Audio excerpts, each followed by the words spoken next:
I would be shocked if more teams don't handle Micah Parsons the same way Philadelphia did. I said all week, when he is off the ball playing linebacker, you throw the football against them. That's what Philly did, had a ton of success. When he's on the ball, you try to run. He's such a great player, you have to build. Right. But for us to sit here and say unequivocally that we think Dallas today, I'm gonna insert healthy Dak Prescott playing top 10, top 12 football. Yeah. We think they're unequivocally better than Minnesota, who's 5-1. Yes. Yeah. We think they're unequivocally better than San Francisco when they're healthy on defense.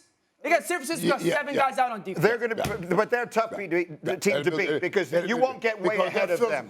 San Francisco would worry me more. That's the Philadelphia team that can run right at you like they did in the playoffs. So we think the only difference in that football game is Dak Prescott. No, but you're talking like a quarterback is an insignificant piece. But we're talking like the best right tackle of football is an insignificant piece. The answer is yes, because Dak can help that defense. If Dak goes up, if Dak takes that first drive and you go up 7, now that helps that defense because now you got Jalen Hurts. You can't just sit back and run the ball. You're going to put the ball in the air a couple times, and that'll give the opportunity to get those turnovers. Absolutely, Dak helps the defense. They got a He did throw 3 picks. They got a chip. The Eagles took the ball away 3 times. Take Jalen Hurts away from the Eagles for 5 games, Stephen A. Smith. What would their record be?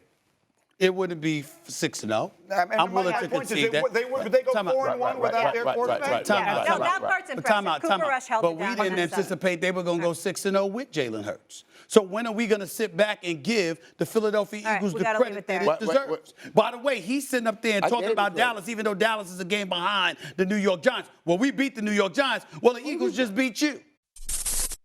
Thanks for watching ESPN on YouTube. For live streaming, sports, and premium content, subscribe to ESPN+.